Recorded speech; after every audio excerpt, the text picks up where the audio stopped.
tardes, queridos amigos, muy buenas noches. Sean todos ustedes muy bienvenidos a este ciclo de conversatorios Vectores de Paz Positiva.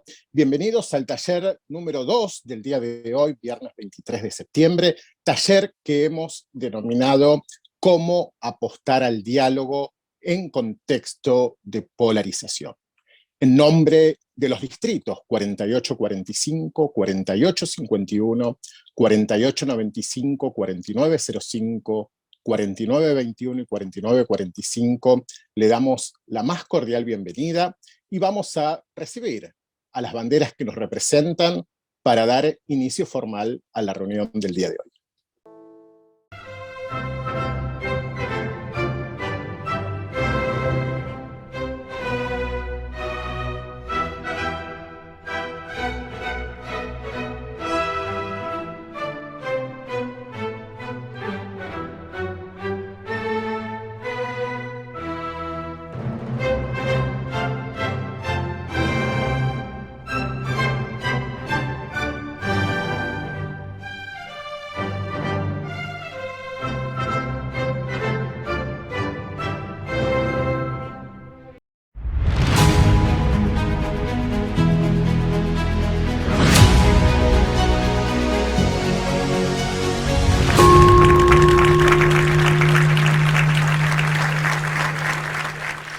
Muchas gracias, Sabri. Y ahora sí, para dar formal bienvenida a todos nosotros que estamos participando de este taller número 2 del ciclo de conversatorios, y en particular darle la bienvenida en nombre del gobernador Rodolfo Biolchi, del distrito 4845, del gobernador Hugo Córdoba, del distrito 4851, de la gobernadora Virginia Gear, 4895, del gobernador Alberto Gagliano, del distrito 4921, y de Germán Castellani, gobernador del distrito 4945, le voy a pedir a la gobernadora del distrito 4905, Noemí Mimi Sosa, que nos dé su mensaje de bienvenida para este taller del ciclo de conversatorios.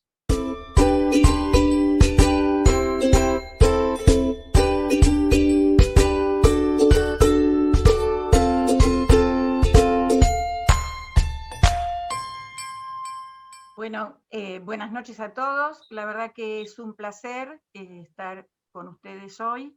Los 6 gobernadores de los distritos de Argentina, incluidos binacional argentino-paraguayo, argentino-uruguay, hemos asumido el compromiso de trabajar para y por la paz, así que hemos decidido armar este conversatorio y la verdad que lo hemos iniciado con estrellas de nuestros distritos, porque hasta ahora han hecho uso de la palabra ex becarios pro paz. Así que yo les agradezco enormemente la participación de un día sábado y esto representa el compromiso que tienen con este tema que nos involucra y nos compromete en nuestro accionar rotario. Así que le doy a todos la muy bienvenida y espero que podamos disfrutar de esta charla y que nos llevemos a nuestros clubes el mensaje de la paz. Buenas noches y muchas gracias. Muchas gracias, querida Mimi, por tu presentación. Quédense tranquilos que hoy es viernes, no es sábado, no cambiamos el horario ni nada por el estilo, no pasa nada, Mimi, pero para que la gente no piense que cambiamos el calendario, Mimi.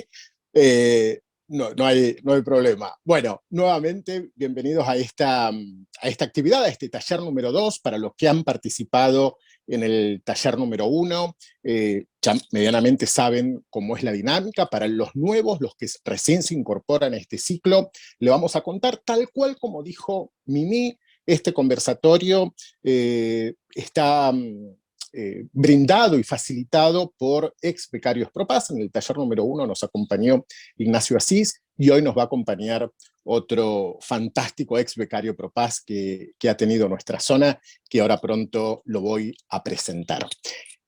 Nuestro orador va a hablar durante 25 o 30 minutos sobre el tema que hemos acordado, sobre el tema que le hemos puesto como título a este taller, de cómo dialogar en épocas de polarización, y luego, una vez finalizada la exposición de Bautista, vamos a leer y vamos a acercarle las preguntas que ustedes, participantes, van a ir volcando en el chat durante todo el encuentro. Para eso vamos a contar con la excelente colaboración de la secretaria distrital del 4895, Andrea Fornillo, y la responsable de imagen pública, Sabrina Glenadel, del distrito 4905. Gracias a ambas, Andrea y Sabrina, por su colaboración en esta tarea. Así que dejen las preguntas a medida que vayan surgiendo, preguntas, dudas, consultas, comentarios, que al finalizar Bautista su exposición, tanto Andrea como Sabrina nos las van a compartir a todos.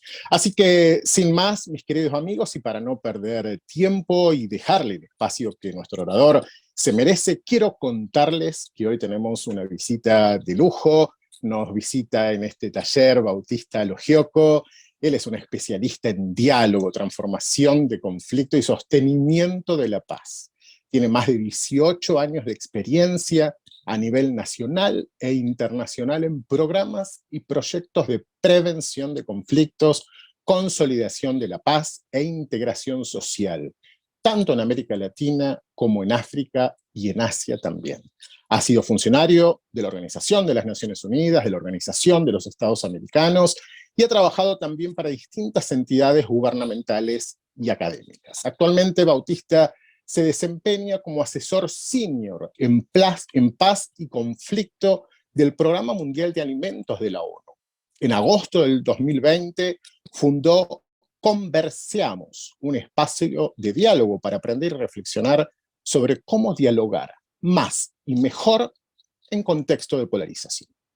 En el año 2002, Bautista recibió la beca Rotary Pro Paz Mundial para realizar estudios de posgrado en Desarrollo Internacional, Paz y Resolución de Conflictos.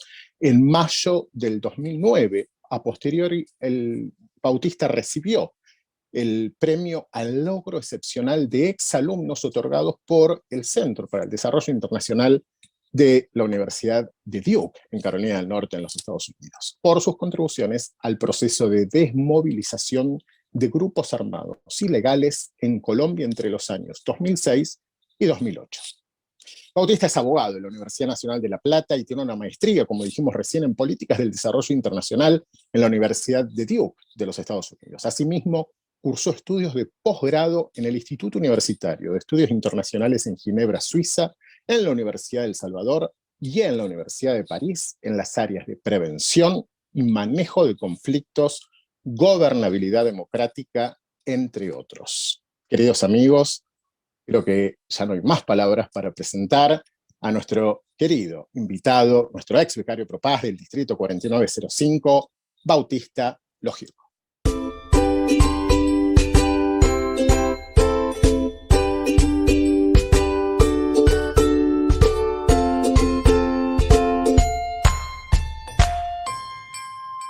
Muchas gracias, Luciano, por la presentación. Muchas gracias, Mimi. Muchas gracias, gobernadoras, gobernadores, todas, todos, todes aquí presentes esta noche. Es un honor para mí estar acá y un gusto muy grande compartir algunas ideas, reflexiones, etcétera, con todos y todas ustedes. Les pido disculpas por la luz, que está un poquito baja. Yo me voy a ir acercando, pero son detallitos que intentamos solucionar hoy a la noche porque no me agarran en casa justamente. Antes que nada quiero agradecer la invitación a participar de este espacio en esta que siento mi casa, ahora esta casa virtual que estamos armando entre todas y todos, la de Rotary, porque gran parte de mi carrera en estos temas, como compartió Lucho, empezó gracias a Rotary y a la beca Pro Paz Mundial que gané en el año 2002 y que me permitió ser miembro de esa primera clase de becarios Rotary Pro Paz. En esos momentos, hace 20 años ya, nuestra región y nuestro mundo no eran los mismos, pero Rotary ya había tenido la visión de continuar sembrando paz y diálogo, porque ya lo venía haciendo, pero bueno, ahora también a través de este gran programa. Entonces, sin más, si les parece, me gustaría arrancar a hablar un poquito de esto de polarización. Tengo una propuesta final que va a ser más que nada como unos deberes para hacer en alguna reunión de club que tengan en el futuro, que ustedes decidan. pero ya les voy a contar. Entonces, ¿qué es lo que pasa en estos tiempos de polarización? Hablamos de polarización. Yo prefiero hablar de dinámicas polarizadoras. ¿Por qué prefiero hablar de dinámicas polarizadoras o de contextos de dinámicas polarizadoras? Porque cuando decimos, bueno, en la polarización actual y demás, siento que estamos un poco declarando o dictando una sentencia, ¿no es cierto? Bueno, vivimos en la polarización. En cambio, si decimos que vivimos en un contexto de dinámicas polarizadoras, por ahí nos empieza a bajar alguna ficha de que esas dinámicas se pueden cambiar, y de qué es lo que podemos hacer nosotras y nosotros para cambiar esas dinámicas desde nuestros entornos más cercanos. A mí me gusta mucho el trabajo que hizo Ignacio Martín Baró, que fue un psicólogo, filósofo y sacerdote español jesuita, que se dedicó mucho a investigar la realidad social y política de El Salvador, en donde murió asesinado. Él decía que la polarización, analizando lo que fue el conflicto armado en El Salvador, ¿no? Hace varias décadas ya, él decía que la polarización es aquel proceso psicosocial por el cual las posturas ante un determinado problema tienden a reducirse cada vez más a dos esquemas opuestos y excluyentes al anterior, al interior de un determinado ámbito social. Fíjese qué interesante, como ya nos empieza a dar como estas primeras esbozos de los elementos de la polarización, ¿sí? Posturas, primero es un proceso psicosocial que nos atañe a las sociedades, pero también a ese inconsciente y consciente colectivo, por el cual las posturas ante un determinado problema, o varios, tienden a reducirse cada vez más a dos esquemas opuestos y excluyentes al interior de un determinado ámbito social. Y a mí me resulta muy interesante esta definición que se esbozó en los años 80, pero sin embargo creo que tiene plena aplicación en los contextos que vivimos en nuestros países, en nuestras comunidades, en nuestras familias, en nuestros entornos, en nuestras comunidades, en nuestros países, en nuestra región y a nivel global también. También nos decía Ignacio Martín Baró que se trata de un fenómeno dinámico, y por eso también me gusta hablar de dinámicas polarizadoras, ¿no?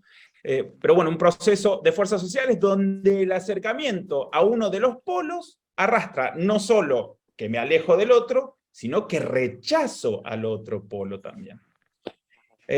Y esas son las dinámicas que se van generando. Entramos en estas dinámicas. A mí hay un ejemplo que me llama mucho la atención, porque entramos en estas dinámicas y entramos en estos discursos en donde presentamos ideas y lo hacemos sin darnos cuenta, de manera excluyente de otras ideas, cuando en realidad pueden ser complementarias. En Argentina, en algunos contextos, especialmente en contextos preelectorales, muchas veces escuchamos esto de el mérito versus la desigualdad de oportunidades, ¿no? Entonces un sector del espectro político hace hincapié en el mérito y otro sector hace hincapié en que, bueno, no todas y todos partimos de la misma base, ¿no es cierto? Como si fueran conceptos contradictorios o excluyentes. Y realmente no lo son. Podemos reconocer que no todas y todos partimos del mismo lugar y no tenemos por ende las mismas oportunidades, y por ende es necesario que exista un sistema que ayude a generar una igualdad de oportunidades mayor a la que existe, y por el otro lado también podemos reconocer de manera complementaria que el mérito es un elemento importante en el desarrollo y crecimiento social. Sin embargo, no son presentadas, las compramos y las revendemos muchas veces como ideas o conceptos excluyentes, ¿no? Hay otro trabajo que a mí me gusta mucho en materia de polarización, que es de un profesor de la Eastern Mennonite University en Estados Unidos, que se llama David Brubaker, que en el 2019 sacó un libro que se llama When the Center Doesn't Hold, cuando el centro no aguanta, ¿no? Que es justamente un análisis sobre la polarización en Estados Unidos a partir de una serie de estudios que hace él. Una de las cosas que hace es intenta identificar las causas que contribuyen o alimentan a la polarización, entre las cuales destaca. Y yo les quiero compartir esto porque él lo hace con respecto a Estados Unidos, pero mientras yo les voy compartiendo, háganse la pregunta de si ustedes lo ven presente en sus entornos, de nuevo, en sus familias, en la conversación del asado del domingo, con mi tía, mi primo, mi sobrino, mi hermana, o a nivel político y social en el país. Entonces, aquellas causas que él identifica como que contribuyen o alimentan a la polarización, incluyen las desigualdades económicas, ¿sí? Y lo que nos dice es que mientras aumenta el gap, esa diferencia entre los más ricos y los más pobres, que tenemos una tendencia, y que se observa esta tendencia a la concentración de riqueza, hay algo del video ese inicial que a mí me hizo un poquito de ruido, que podemos hablar después, más que nada con respecto a si hoy tenemos más paz que antes, quizás medida como a paz como ausencia de guerra, y sí creo que tenemos mucho más elementos positivos, pero todavía falta mucho para llegar a sociedades más justas, pacíficas e inclusivas, como nos dicen el Objetivo de Desarrollo Sostenible 16, que ahora les voy a contar un poquito. Pero bueno, entonces, una de las primeras causas que identifica Brubaker es las desigualdades económicas, ¿no? Como que alimentan a la polarización, porque dice, mientras aumenta esta diferencia entre los más ricos y los más pobres, aumenta la polarización política. Otra de las causas que identifica son las amenazas a la identidad. Muchas veces en la actualidad, en lugar de formar alianzas interseccionales, nos dice, ¿no? Donde, no sé, yo puedo pertenecer a un partido político, vos a otro, y alguien a la sociedad civil, y nos podemos juntar porque coincidimos sobre determinados temas, aunque tenemos diferencias sobre otros, desarrollamos sentidos de pertenencia tan profundamente bifurcados que se nos hace imposible encontrar o develar esos puntos en común que podemos llegar a tener, ¿sí? Muchas veces ese sentido de pertenencia está vinculado a líneas religiosas, a líneas de clase, etcétera, etcétera. Entonces, la polarización resulta cuando individuos que comparten una identidad o un sentido de pertenencia sienten que esta identidad está en riesgo.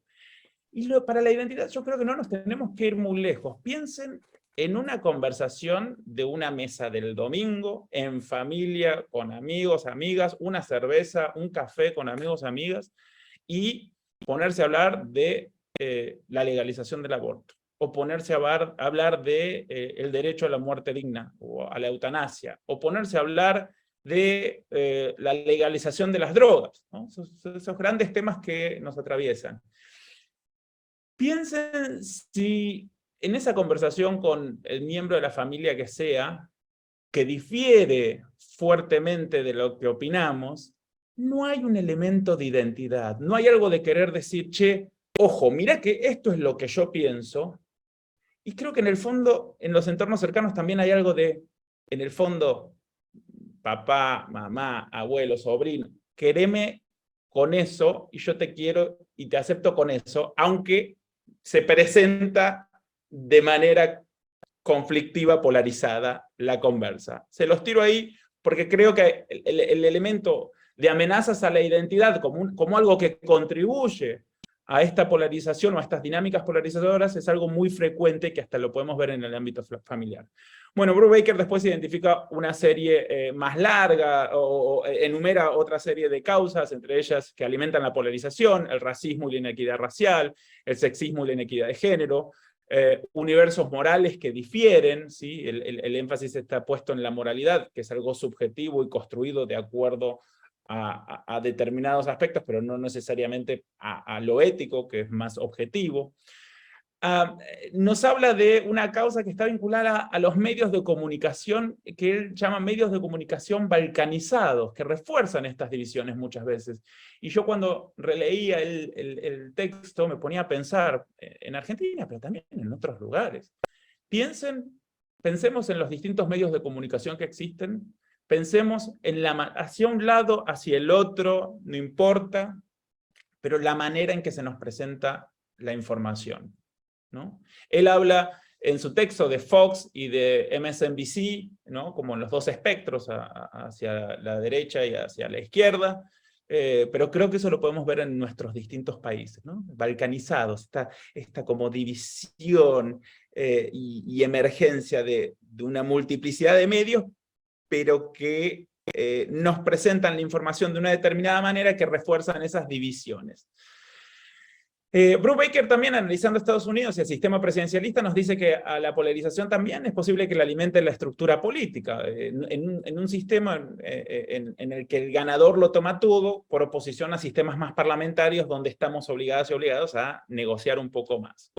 Y por último también nos habla de liderazgos que alimentan la polarización.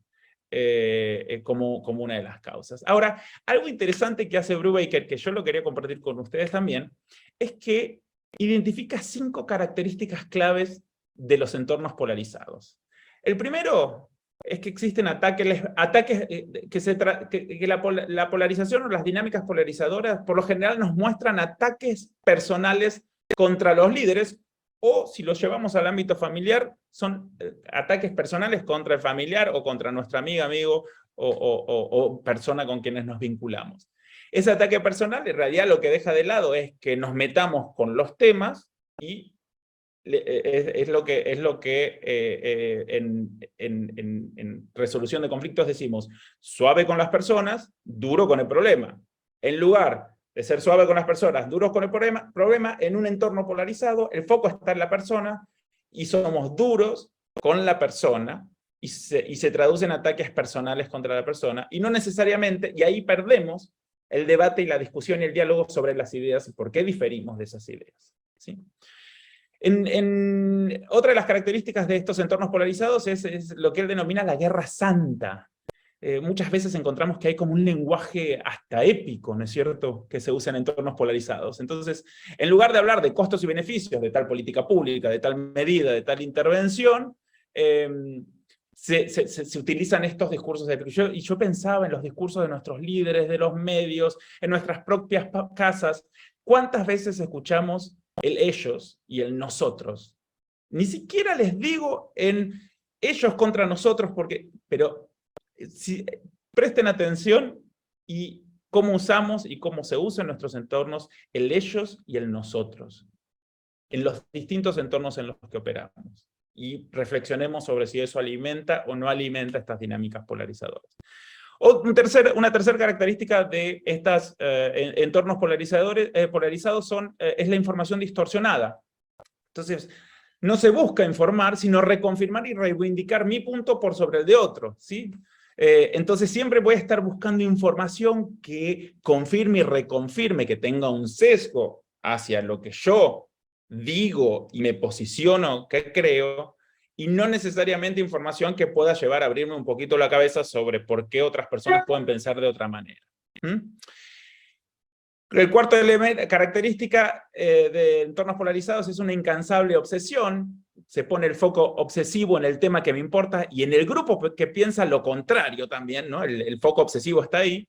Y como lo que se pone en juego es tan alto, ¿sí?, en materia de actitudes y comportamientos que son alimentadas por la polarización, es muy difícil relajarse o distenderse. Entonces, a veces es hasta imposible que nos relajemos o que nos distendamos en una conversación sobre la legalización del aborto, lo digo para traerlo a temas cercanos que pueden estar en el entorno, en sus clubes o en lo que sea. Nos cuesta relajarnos o distendernos para poder entender, analizar, verlo. Podemos no cambiar de opinión, pero sin embargo entendemos mejor por qué vos pensás como pensás y yo pienso como pienso.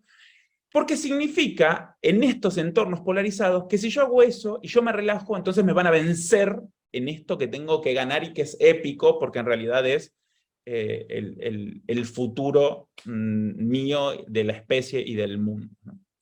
Y por último, esto lleva a una quinta característica, es que las negociaciones o el ida y vuelta que hace que transformemos las sociedades, para bien, en eso sí coincido con el video que vimos al principio, las negociaciones se truncan. Esas negociaciones que tenemos que tener en nuestros entornos, en nuestras comunidades, en nuestros países, en nuestra región.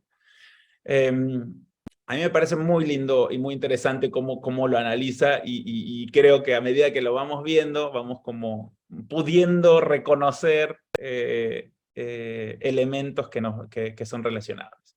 Ahora, creo, al margen de esto, creo que podemos reconocer muchas de estas causas y características en nuestros países, comunidades, familias o entornos cercanos. Ahora lo que les propongo es ver con un poco más de detenimiento, porque está vinculado, ¿qué entendemos por cohesión social? ¿Sí? Desde una visión global, y cómo se traduce a América Latina y el Caribe, digo, porque es un poco la región en la cual estamos nosotras y nosotros ahora, y cuáles son las vinculaciones que estas dinámicas polarizadoras, ¿sí?, que vemos, están teniendo en la cohesión social. Bueno, yo cuando hablo de cohesión social me refiero a los niveles de confianza, respeto, tolerancia, solidaridad e igualdad de oportunidades en una sociedad, en pos de la dignidad y bienestar de cada una de las personas y el bien común, ¿no? Entonces, como tal, la cohesión social puede reflejarse en la esfera política a través de una visión común de una sociedad por parte de la ciudadanía, ¿sí? En la esfera social, a través de la promoción de una sociedad inclusiva y tolerante y la lucha contra la marginalización, y en la esfera económica, a partir de la equidad en el acceso a oportunidades de ingreso y en la distribución de la riqueza, ¿sí? De esta visión común ya nos hablan los Estados miembros de la ONU, cuando en el 2016 la Asamblea General y el Consejo de Seguridad adoptan las resoluciones gemelas, ¿sí?, y por unanimidad, sobre el sostenimiento de la paz. Es un término que se ha acuñado hace poco en el sistema de Naciones Unidas, del sostenimiento de la paz.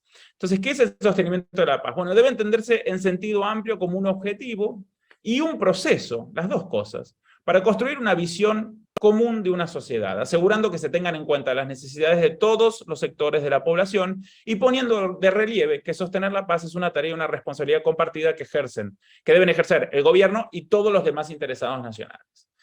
En el mismo sentido, los Objetivos de Desarrollo Sostenible, que fueron aprobados también por unanimidad de todos los Estados miembros de las Naciones Unidas, intentan responder a los desafíos planteados por los conflictos, la inseguridad, las instituciones débiles, el acceso limitado a la justicia como serias amenazas para el desarrollo sostenible. Entonces, en su objetivo 16, en el objetivo 16 de Desarrollo Sostenible, se llama a promover sociedades justas, pacíficas e inclusivas, reconociendo la necesaria interdependencia entre la paz, la justicia y la inclusión, ¿sí? Y creo que en la pata de la justicia y de la inclusión es donde todavía nos falta trabajar bastante para hacer de esa paz algo más integral. Han habido avances, pero todavía falta. También podemos identificar dos dimensiones de la cohesión social. Por un lado tenemos a la cohesión social vertical, generalmente definida, que es la que se enfoca en la relación ciudadanía-Estado y que refleja la confianza en los agentes, instituciones y procesos estatales, nacionales, subnacionales o locales, así como el compromiso con las leyes, las instituciones y un futuro común, ¿sí? Y por otra parte, la cohesión social horizontal, que es aquella que se da entre las ciudadanas y ciudadanos y entre los diversos grupos que formamos parte de una misma sociedad. Entonces, la horizontal con el Estado, la horizontal entre individuos, ciudadanas, ciudadanos y entre distintos grupos. Ahora bien, ¿cómo encontramos a la cohesión social en la región en estos momentos? En base a una serie de análisis en distintos países de la región, en los cuales tuve la oportunidad de participar hace un par de años, podría decir que tanto la cohesión social como la cohesión social vertical como la horizontal enfrentan desafíos en la actualidad. La cohesión social vertical, esa que nos habla de la confianza en la institucionalidad del Estado por parte de la ciudadanía, aparece debilitada. Uno de los factores comunes identificados en estos distintos análisis es la impunidad. Básicamente, aquella reflejada en una percepción generalizada sobre que si tenés poder, puedes hacer lo que querés sin mayores consecuencias. Ahora, miremos algunos indicadores que nos pueden ayudar a hacer una idea, a dar una idea un poquito más acabada de por qué esta cohesión social vertical está así. Si tomamos, por ejemplo, el último informe de Latinobarómetro disponible, que es de 2020, Latinobarómetro es una encuesta regional que mide percepción con un foco muy fuerte en el estado de las democracias. Entonces, si vemos la del 2020, que es la última que es disponible, vemos que en América Latina la confianza en las instituciones democráticas ha tenido una tendencia a la baja en la década previa al informe. Por ejemplo, la confianza en el Poder Judicial bajó de un 30% en el 2014 a un 25% en el 2020, en América Latina. La confianza en el Congreso de un 34% en el 2009-2010 a un 20% en el 2020. La confianza en el gobierno de nuevo, esto es América Latina, ¿no? De un 45% en 2009-2010 a un 27% en 2020. La confianza en los partidos políticos de un 24% en el 2013 a un 13% en el 2020. Otros análisis de la región también arrojan resultados similares con respecto a la percepción sobre la corrupción enraizada en distintos contextos. No les voy a dar los datos, pero están disponibles, fundamentalmente de Transparencia Internacional, que mide percepción de corrupción. Y si bien algunas percepciones en general parecen haber mejorado en los últimos años, también es cierto que la pandemia del COVID profundizó y visibilizó muchos de los factores estructurales que contribuyen a la conflictividad, a las tensiones y a la erosión de esta cohesión social. Si bien algunos análisis destacaron una sensación de fortalecimiento de la cohesión social al principio de la pandemia, esto quizás se fue diluyendo a medida que fue pasando el tiempo. La cohesión social vertical también hace referencia a la posibilidad de contar con un espacio cívico para el compromiso formal, el cambio político, la interacción, la expresión de las preocupaciones y la exigencia de responsabilidades en la sociedad. Este espacio en muchos países de la región se ve reducido especialmente para defensoras y defensores de derechos humanos, ambientales y periodistas, y liderazgos de distinta índole. De hecho, el análisis global 2020 del Frontline Defenders señaló que en el 2020 en nuestra región fueron asesinadas 264 personas defensoras de derechos humanos. Estos son solo algunos ejemplos que desde distintos ángulos nos indican que la cohesión social vertical en la región enfrenta serios desafíos, ¿no? Esa confianza en la institucionalidad del Estado. En cuanto a la cohesión social horizontal, es entre ciudadanas y ciudadanos y entre diversos grupos dentro de esa ciudadanía, el escenario también muestra desafíos a abordar. El informe Latinobarómetro del 2020 destaca que en el año 2020 América Latina cae a su punto más bajo de confianza interpersonal desde 1996, llegando al 12%, lo que representa una disminución de 2 puntos porcentuales respecto al 14% que logró en el 2018. La pregunta para medir esta confianza interpersonal fue muy fácil. Hablando en general, ¿diría usted que se puede confiar en la mayoría de las personas o que uno nunca es lo suficientemente cuidadoso en el trato con los demás? La respuesta también lo fue. Los latinoamericanos no son nunca lo suficientemente cuidadosos con los demás. Esto es lo que dice la gente en el informe, que refleja el informe Latinobarómetro, ¿no es cierto? Entonces, un nivel de confianza interpersonal que mide este informe con su metodología y demás, que llega a un 12%. Entonces, eso en cuanto a la percepción. Ahora, también hay factores que contribuyen a debilitar la cohesión social, así como a alimentar la conflictividad y tensiones, y que son comunes a varios contextos de la región, ¿sí? Y son factores que están vinculados, uno de ellos a las desigualdades estructurales. Las desigualdades estructurales las podemos encontrar en distintos países y en distintos contextos. Esas desigualdades se expresan en una serie de indicadores económicos, sociales, y de diversa índole, y atraviesan distintas líneas. En varios países se destacan las desigualdades estructurales entre población indígena y población no indígena, en muchos entre poblaciones y zonas rurales y de zonas urbanas, y de manera generalizada entre hombres, mujeres y diversidades sexuales, entre otras líneas de desigualdades estructurales que existen. ¿Se acuerdan hace un ratito cuando yo les comentaba lo que dice David Brubaker con respecto a las causas de la polarización? Y él lo primero que identifica son a la inequidad, a la serie de inequidades económicas. Bueno, estas desigualdades estructurales se reflejan en desigualdades económicas también, todas estas, incluidas las de género, por supuesto. A nivel local, en muchos contextos de la región también se ve debilitada la cohesión social horizontal por la implementación de un modelo extractivo de producción que se desarrolla sin la inclusión efectiva de las comunidades, en procesos fundamentalmente de explotación y exploración de recursos naturales.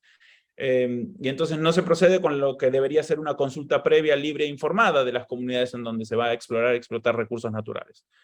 En varios contextos, la llegada de empresas que se dedican a explotación de recursos naturales generan dinámicas en las comunidades locales que van desde confrontaciones entre quienes se oponen y quienes están a favor de los mismos, la explotación sexual, y hasta daños ambientales que impactan de manera directa en la cohesión social de las comunidades en zonas ricas en recursos naturales, pero que ven muy pocos beneficios de tal explotación. Si a esto se le suma el achicamiento del espacio cívico que comentamos hace un ratito para canalizar las necesidades y demandas de la población, estamos frente a un círculo vicioso de vulnerabilidad y riesgos, al cual le es funcional una cohesión social debilitada también. Finalmente, la existencia de normas sociales basadas en roles de género y estereotipos de género juegan un rol en la creación y o perpetuación de factores que contribuyen a la erosión de esa cohesión social. Tales como las desigualdades estructurales que mencioné arriba, las violencias de género y el ejercicio de masculinidades violentas. Durante distintos análisis, muchos de los cuales tuve oportunidad de participar, en varios contextos en la región, actores y actores locales identificaron, por ejemplo, a estas masculinidades violentas en la base de mecanismos naturalizados de utilización de la violencia para resolver conflictos o disputas entre ciudadanos. La puja por deconstruir y redefinir estas normas sociales para transformarlas en algo más justo, equitativo y pacífico, principalmente lideradas por los movimientos de mujeres y feministas, aparece como algo que, si bien todavía genera ciertas resistencias, especialmente en sectores que prefieren el mantenimiento del statu quo, sin duda va a contribuir a una mayor cohesión social al ayudar a disminuir las brechas de género existentes. Acuérdense cuando hablábamos por ahí de esta causa que está vinculada a lo que puedo percibir como una amenaza a mi identidad, estamos atravesando en distintos aspectos de nuestras vidas sociales procesos de construcción de distintos elementos. Y ese proceso de construcción muchas veces puede ser percibido como una amenaza a esta identidad que yo ya tengo construida. En eso, las y los jóvenes vienen quizás con otra energía y con otra pujanza, y ahí es donde el diálogo intergeneracional creo que es fascinante. Entonces esto parecería indicar que existe una correlación entre la desconfianza interpersonal y la existencia de clivajes económicos y sociales, fundamentalmente, todavía resueltos. ¿Sí? Ahora, frente a este contexto, ¿qué alternativas innovadoras tenemos para fortalecer esa cohesión social? Muchas veces cuando me piden una idea innovadora, primero intento entender qué es lo que se hizo antes, o por lo menos qué se intentó, pero de manera efectiva y real, no para llenar un casillero de buenísimos esto. En primer lugar, creo que es sumamente necesario avanzar en la renovación de contratos sociales en nuestros distintos países de la región.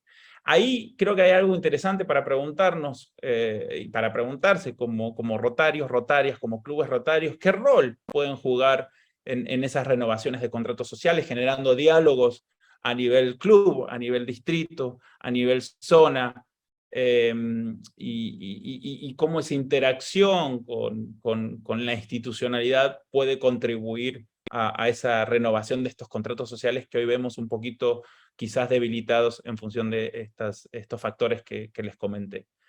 Esta renovación debe ir de la mano de una efectiva transformación de las instituciones, de las reglas de juego y de las dinámicas entre actores que permita reconstruir la confianza en la institucionalidad democrática. En este sentido, creo que es urgente y crítico que los contratos sociales renovados propongan de manera clara y decidida una visión común sobre la lucha contra la corrupción y la impunidad. El Centro Regional del PNUD, del Programa de Naciones Unidas para América Latina y el Caribe, realizó una encuesta de percepción en 10 países de la región en el 2021 que mostró un amplio consenso entre países y segmentos de población sobre la necesidad de eliminar la corrupción para una recuperación efectiva y sostenible post-COVID-19. ¿Sí? Con más de un tercio de las personas encuestadas destacando esto como la prioridad número 1 para su país. Claramente, la necesidad de instituciones, procesos, reglas más transparentes es una de las prioridades para generar una renovación del contrato social de manera más sólida. Creo que las movilizaciones sociales que se vinieron dando en la región desde el último trimestre del 2019 mostraron no solo descontentos con distintas situaciones, sino también la necesidad de transformaciones positivas. En algunos contextos, estas demandas de transformación han sido abordadas más bien de manera puntual y específica, en otros se están intentando responder mediante procesos más profundos que abordan las causas estructurales de estos descontentos. Y considero que estos procesos más profundos tienen mayores chances de generar contratos sociales más transformadores y por ende duraderos, que aquellos procesos que se enfocan más en los síntomas que en la enfermedad. En segundo lugar, para fortalecer la cohesión social en América Latina, yo creo que hay que empezar y continuar, y acá cuando digo cohesión social en América Latina, bájenla a nuestras comunidades, bájenla a nuestros entornos. Yo creo que hay que empezar y continuar en aquellos casos en que ya se está dando por garantizar el carácter realmente inclusivo de procesos políticos, de procesos sociales, de procesos económicos, culturales y de toma de decisión, entre otros, ¿sí? Por ahí escucho que en el contexto de Rotary se están dando muchas conversaciones interesantes con respecto a la paridad, ¿sí? Bueno, directamente vinculado con esta naturaleza inclusiva de estos procesos que estamos hablando. Y cuando hablo de inclusión me refiero a aquellos grupos que han sido tradicionalmente excluidos de procesos de diversa índole, incluidos los pueblos indígenas, las mujeres y las y los jóvenes, entre muchos otros grupos. Entonces, como lo expresáramos en un artículo que escribí con Alma Pérez, una colega con quien he trabajado en el pasado, garantizar la participación activa de las mujeres, las y los jóvenes y otros grupos tradicionalmente no representados en los mecanismos que se ocupan de la prevención de la violencia, la construcción de paz, el Estado de Derecho, la transparencia y la lucha contra la corrupción es absolutamente prioritario para avanzar hacia el desarrollo sostenible. En cuanto a las dinámicas polarizadoras, creo que hay mucho que podemos hacer, tanto desde el nivel comunitario como individual, para proponer reglas de juego diferentes que permitan opiniones distintas, pero sin alimentar confrontaciones y divisiones. Desde el punto de vista de liderazgos políticos, de medios de comunicación, del sector privado, de la sociedad civil, quizás podamos pensar en avanzar en modelos que se asemejen a los propuestos por códigos de conducta como los que suscriben partidos políticos en contextos preelectorales, pero que pongan reglas de juego para el intercambio de visiones e ideas que no alimenten una visión de la otredad, de quien piensa diferente, como el enemigo. En síntesis, nos quiero dejar con estas preguntas. ¿Qué podemos hacer cada una y cada uno de nosotros desde nuestros lugares individuales, institucionales, comunitarios o los que sean para participar activamente de un proceso de renovación del contrato social que genere una transformación efectiva hacia una sociedad más justa, pacífica e inclusiva? ¿Qué podemos hacer para generar espacios de inclusión de quienes han sido tradicionalmente marginadas y marginados o con participación limitada en procesos políticos, sociales, económicos de diversa índole? ¿Qué podemos hacer para proponer reglas de juego que permitan salirnos de las dinámicas polarizadoras que se nos imponen en el día a día para poder generar diálogos constructivos y transformadores de las realidades? Y con respecto a esta última pregunta, ¿qué podemos hacer para proponer reglas de juego que permitan salirnos de estas dinámicas polarizadoras y podamos generar diálogos constructivos y polarizadores? Yo les propongo, y pueden tomarlo o no, y esta era la tarea que les quería dejar, con Gastón Aín, que es un gran colega y amigo. Escribimos hace un par de años un decálogo antipolarización. El título es el título flashy y que llama la atención, pero en definitiva nos pusimos a reflexionar y a conversar, si tuviéramos que proponer 10 elementos, medidas, actitudes para cambiar las dinámicas polarizadoras en las cuales nos encontramos inmersas muchas veces, ¿cuáles serían esos 10 consejos? Entonces yo la tarea que les quería dejar era por ahí leerlo y conversarlo en su próxima reunión de club o en alguna reunión de club a futuro, y ver si funciona o si no funciona, o con cuál están de acuerdo, con cuál no están de acuerdo, e ir sugiriendo otras también. Así que con eso quiero cerrar acá porque me excedí un poquito, pero abrir a la conversa y al intercambio. Muchas gracias por el tiempo. Y no pude ver las preguntas porque estaba con mi machete. Gracias, Bauti. Un aplauso para vos, más que merecido por tu presentación. Como dijimos, está abierto el espacio para que puedan poner sus preguntas. No te preocupes, Bauti, que tenemos a Andrea y a Sabrina que estuvieron atentas al chat. Hay varias preguntas, así que ya te la van a acercar. Pero antes que nada, ¿dónde podemos buscar esa tarea? ¿Sí? Ya se los dejo. Está en La Nación. Salió en La Nación. Lo publicamos en La Nación. ¿Es el artículo que me habías compartido, Bauti? Si querés me ocupo yo de ponerlo en el chat. Lo puedes pegar, genial. Así no lo tengo que buscar. Es ese. Perfecto, perfecto. Bueno, bárbaro. Ahora, mientras vos contestás las preguntas, vamos con eso. Presten atención al chat que lo vamos a poner ahí. Les doy paso. Andrea, Sabri, si quieren comenzar con las preguntas. Bien, bueno, tenemos una pregunta de Jorge Chiesa de Rotary Catedral al Sur.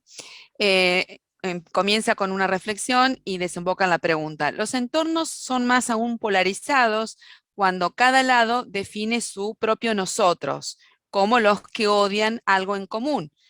O sea, no en quién apoyo, sino a quién boicoteo. Viendo esto, entonces pregunta si esto es un fenómeno global, Bautista. Bien, vamos una por una y así me las... A ver, quiero ver si entiendo la pregunta bien. A ver, la ¿Querés que la reflexión es... repita? Sí. Dale, Los entornos son más aún polarizados cuando cada lado define su propio nosotros como los que odian algo en común. O sea, no en quién apoyo, sino a quién boicoteo. Sí, yo creo que quizás ahí, a ver, ya a partir de algo, partir como criterio de unidad o de compartir un espacio, un movimiento, del odio, ya me parece que es como muy poco conducente, ¿no? En el sentido de, si el odio es lo que nos aglutina, ahí no veo mucha lente para una transformación, para transformaciones positivas de las sociedades, que creo que en el fondo la gran mayoría de la gente que nos encontramos y caemos en dinámicas polarizadoras, porque todos y todas caemos. Yo siempre digo, hoy el portazo es salirte de un grupo de WhatsApp, porque no pudiste mantener esa conversación con un familiar, con una amiga, un amigo, ¿no? Porque te enervó algo que dijo, y ¿cómo puede ser que piense esto? Pero partir del odio ya es algo que me parece que lleva, en definitiva, no te lleva lejos. No sé exactamente a qué fenómenos te referís, entonces no te puedo decir si es un fenómeno global o no, Jorge. Sí te puedo decir que quizás sea el tipo de criterios de unidad que en la experiencia no llegan muy lejos. Creo que llegan más lejos, por lo menos, aquellos que tienen como una propuesta, por lo menos, de lo que quieren. Y por eso, cuando vos tenés un grupo que se une en función de una propuesta de lo que quiere, pero entra en una dinámica polarizadora, el foco quizás está en lo que se percibe que odian, que es a quien piensa distinto. Quizás tampoco es un odio. Y quien piensa distinto, por ahí piensa distinto en A, B, pero por ahí coincide en C. Y eso es lo que nos perdemos por estas dinámicas. El C en común y poder avanzar en algo sobre el C. Bien, gracias, Bautista. Sabrina. Sí, Bautista, justamente, mira, esta pregunta parece como que estuvieron pensando en lo mismo. Pablo Weinman, del Rotary Club Aldo Bonzi, pregunta, si A promueve la polarización como mecanismo para imponer su método, B se ve obligado a polarizar o perder rápidamente su postura. ¿Cómo se sale de ese círculo de ruptura? ¿Cuándo nace C, fruto de A más B? Viendo la sociedad parece ser infinito el conflicto. Muy buena pregunta, Pablo. Esos, en inglés le dicen el conundrum, ¿no? Ese círculo vicioso que parece que no tiene salida. Sin embargo, yo te diría que muchas veces se sale... primero, C puede salir fruto de A más B o puede salir fruto de A más B más lo que dice José, o puede ser o A más B pueden cambiar en el transcurso.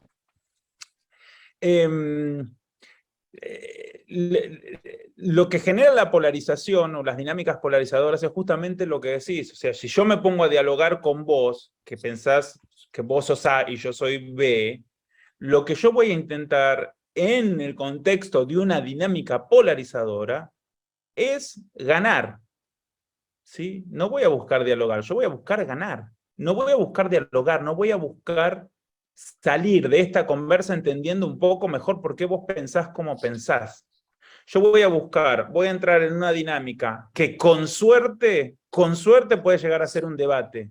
En el debate, vos, fíjate los debates, la dinámica del debate es, yo vengo, expongo, vos exponés, pero para rebatirme, ¿sí? Es un ejercicio democrático súper interesante, ¿sí? Candidatos y candidatas, pero no necesariamente hay un diálogo en un debate. Digo, un diálogo que sea una ida y vuelta de ideas que nos alimentan. Por más que al final del diálogo nosotros no cambiemos de opinión porque sigamos pensando, pero sí el desafío del diálogo, en ese caso, es que yo entro a un diálogo sabiendo y comprometiéndome a salir transformado.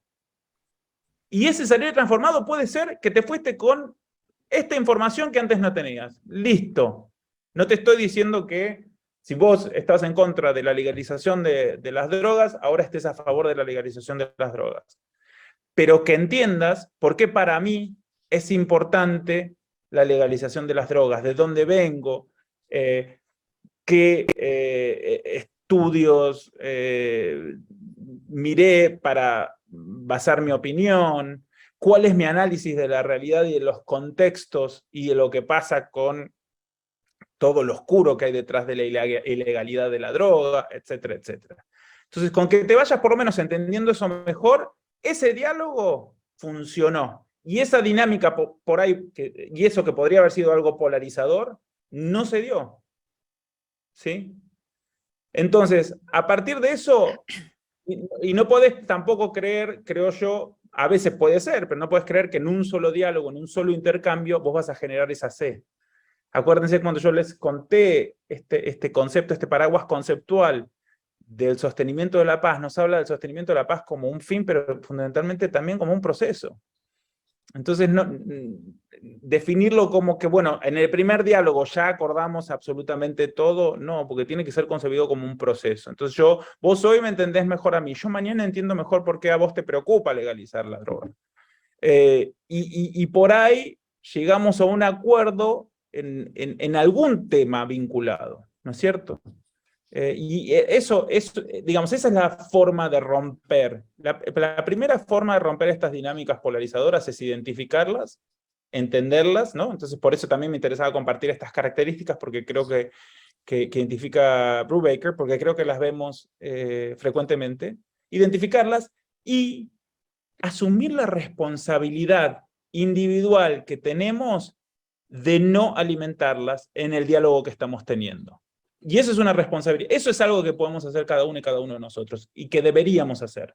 ¿Sí? Si sabemos, y si lo vemos, por lo menos, así sea fruto del entorno polarizado, pero yo sé que veo tal canal de noticias y me pongo como loco, digo, ¿cómo te pueden presentar esa información así? Es claro que están con fulano, con mengano, con no sé quién, con no sé cuánto, y ya te enervás. Bueno, si ya sabemos, si ya lo vemos, ¿por qué nosotros nos permitimos entrar a diálogos con nuestros pares, en nuestros clubes, en nuestras casas, en nuestras familias, con nuestros amigos y amigas, como lo que estamos viendo, identificando y con lo cual nos sentimos incómodos? Entonces, la primera responsabilidad para el diálogo transformativo en un contexto de dinámicas polarizadoras sale de nosotras y nosotros, de cambiar esas reglas del juego, porque hay una inercia tan fuerte a llevarnos a eso. Entonces vos me decís, bueno, pero somos desiguales, yo digo, no, pero es el mérito.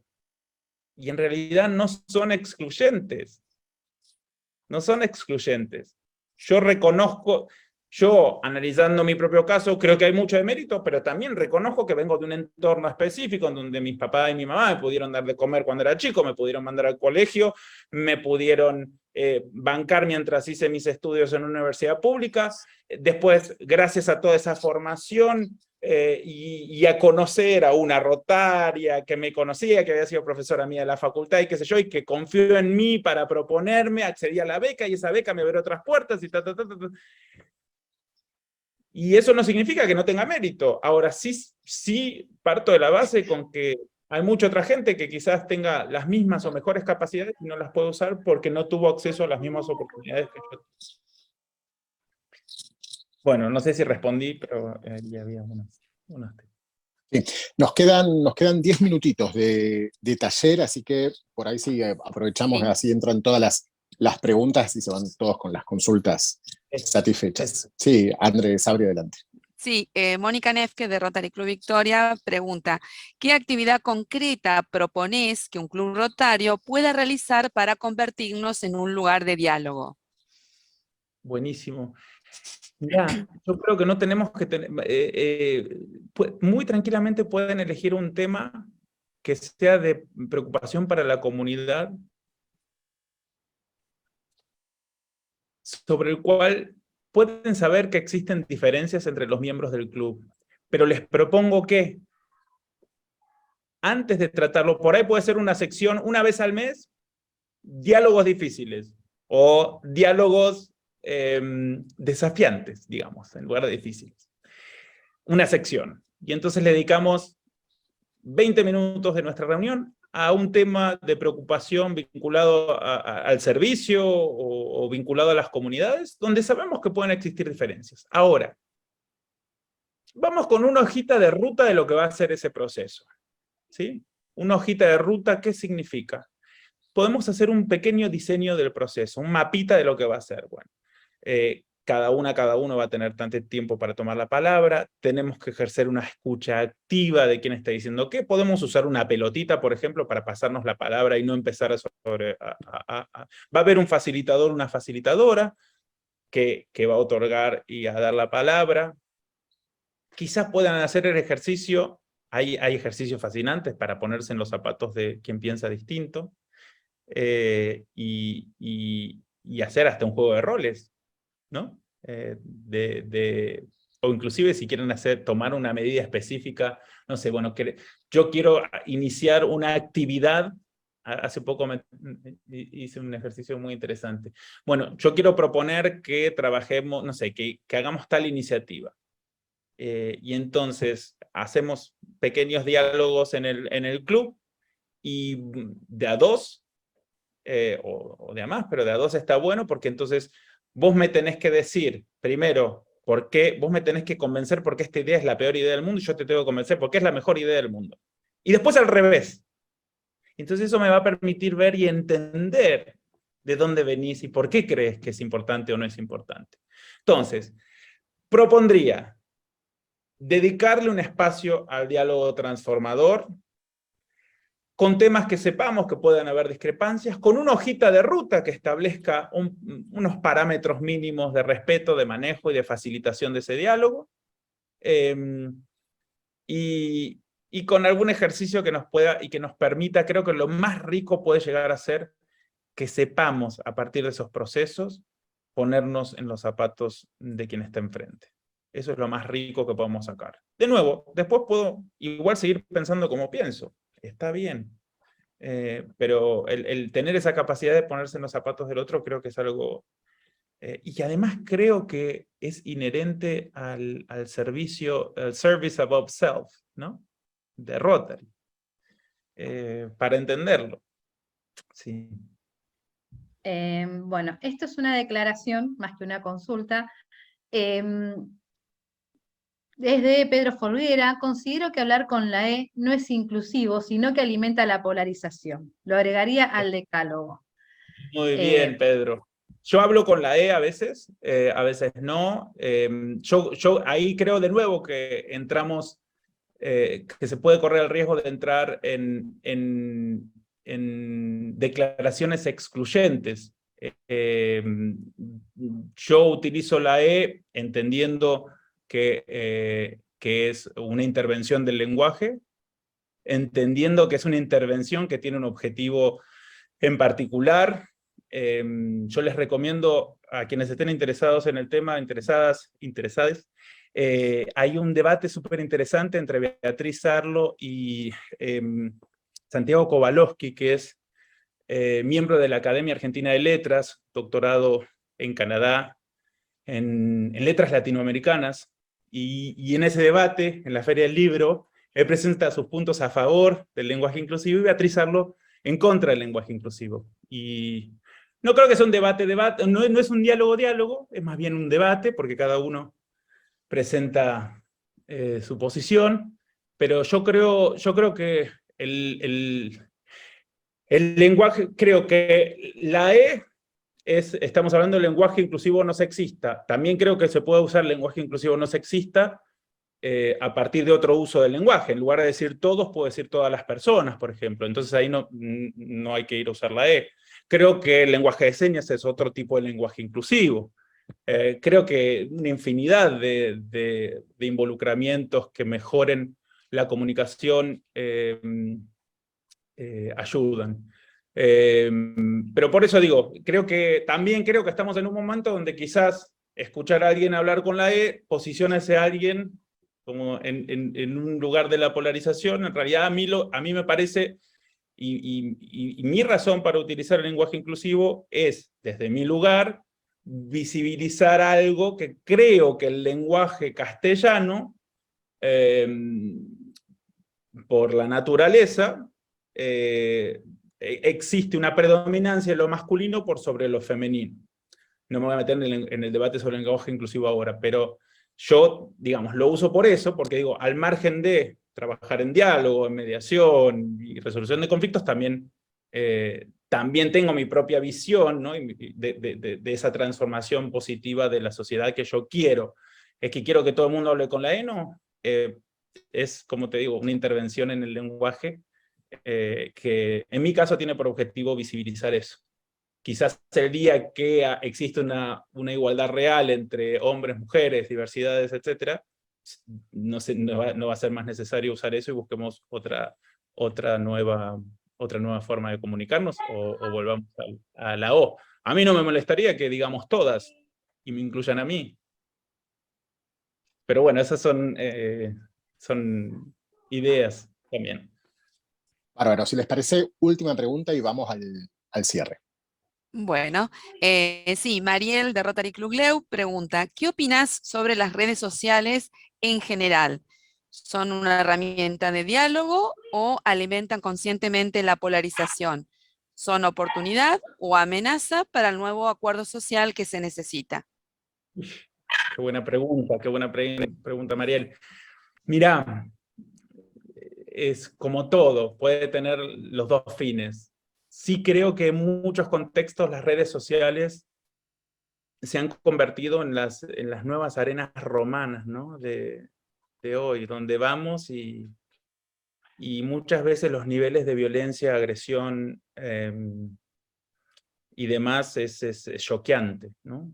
Yo, por ejemplo, Twitter, tengo una cuenta, no sé, pero a mí me angustia Twitter. Me genera sensaciones con las cuales, que no son saludables a mi cuerpo, digamos. Y creo que también las redes sociales pueden tener un uso diferente. Sí creo que facilitan un poco esta dinámica de arena romana, en el sentido de que muchas veces se actúa desde la anonimidad, desde el anonimato, como que le damos rienda suelta a formas de expresarnos que después en persona sería distinto, porque sí creo, y esto es algo que sí creo que la polarización contribuye, que es la deshumanización de quien piensa distinto. Y creo que las redes pueden llegar a contribuir mucho más a eso. Hay un podcast que les recomiendo, bueno, está en inglés, que se llama Conversaciones con personas que me odian. Y es un chico gringo que tiene un Twitter, él es un activista de derechos LGTBI, y hizo un podcast, su programa de radio, donde invita a gente que le ha dicho las peores cosas en Twitter. Y es re interesante porque las conversas son lindas, terminan siendo lindas, porque ahí ya se empieza a humanizar al otro, ¿sí? Si yo me siento a tomar un café con vos, o a conversar, inclusive por teléfono, fíjense muchas veces la diferencia de mandar un mensajito por WhatsApp escrito, y de cómo lo leemos, y con qué entonación, y con no sé qué, a mandar un mensajito de voz. Ni hablar, a llamar, a poner la cara, ¿no? Pero a mandar un mensajito de voz donde yo te puedo decir, Si yo te mando, ¿me podés mandar este documento, por favor? Vos por ahí estás con un día de miércoles, ¿me podés mandar este documento, por favor? Pero ¿quién se cree este tarado que me viene a pedir esto así? Y entonces, en lugar de eso, ¿me podés mandar, che, por favor, ¿me podés mandar este documento? Y, sí, listo, ¿entendés? Entonces, es un arma de doble filo, Mariel, a veces. Y sí creo que está mucho en la responsabilidad individual de qué hacemos y qué empujamos y de nuevo, ¿no? Esa responsabilidad individual de proponer reglas de juego diferentes. Sí. Perfecto. Antes de ir al cierre, y por supuesto antes de darle la despedida a Bautista y por supuesto agradecerle su tiempo, su predisposición, sabemos que tenés un compromiso ahora, ya iniciando, les recomiendo, en el chat quedó el decálogo antipolarización que hablaba Bautista, ¿sí? Así que búsquenlo, se los recomiendo, es una actividad muy interesante para hacerla en los clubes, así que vaya esa recomendación, búsquenlo, bájenselo y ahí pueden trabajar en los clubes.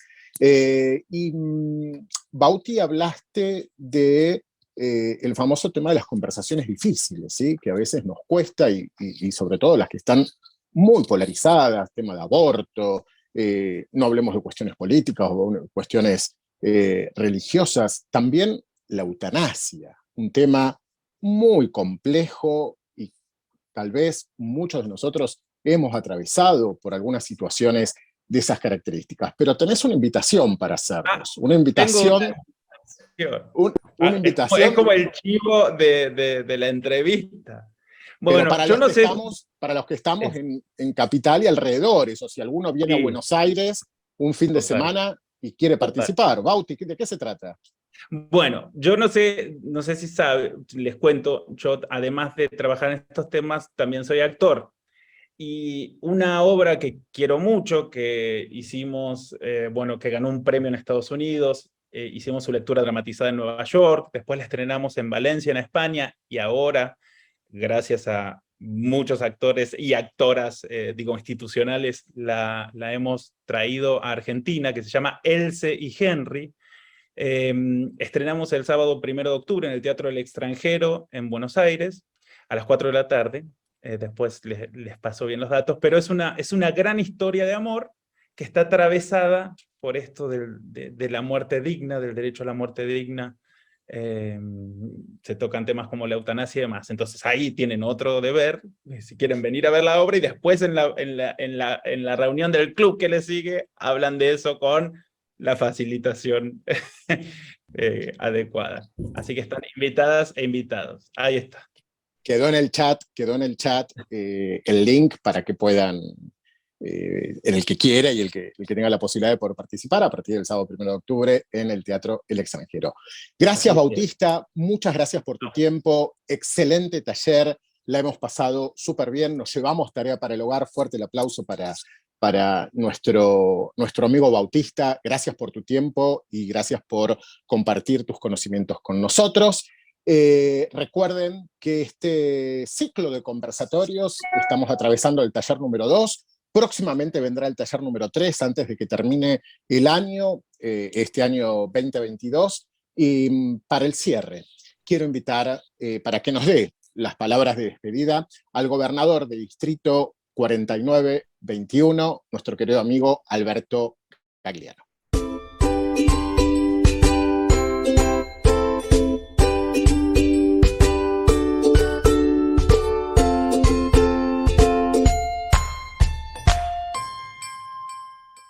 Bueno, muchas gracias, Luciano. Por supuesto, Bautista, muchísimas gracias. La atención que ha provocado tu alocución, tu charla, ha sido fenomenal.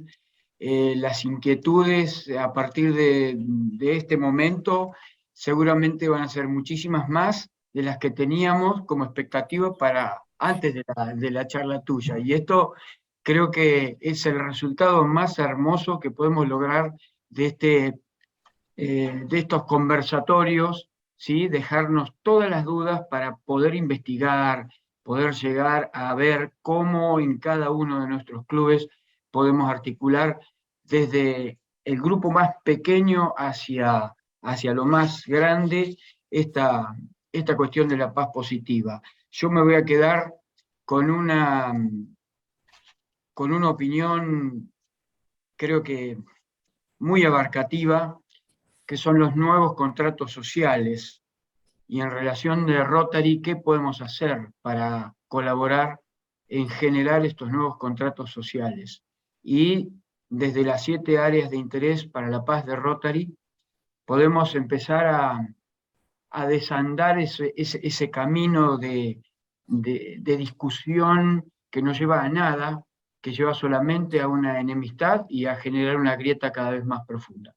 Entonces, es fundamental apostar al diálogo sin temores, sin redes, sin pensar que el apostar al diálogo nos puede traer mayor tiempo de nuestra dedicación, porque eso es lo que nos va a traer, mayor tiempo de nuestra dedicación.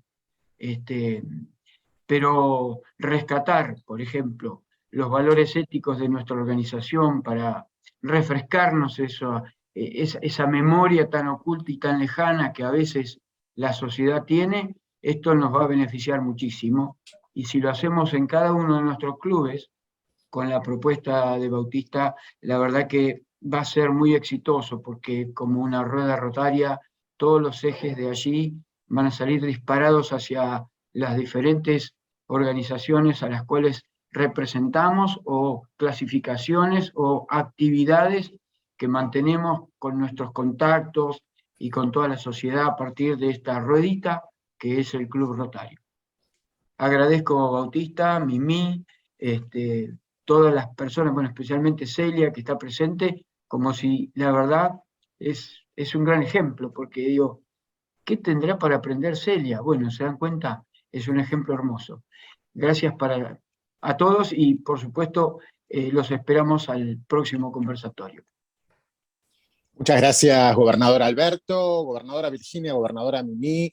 Lo vi al gobernador Germán también conectado, a todos y cada uno de ustedes que nos han acompañado en este taller número 2. Nos volvemos a reencontrar en el taller número 3 de este ciclo de conversatorios Vectores de Paz Positiva. Gracias a todos, muy buenas noches y excelente fin de semana. Hasta la próxima. Chau. Gracias.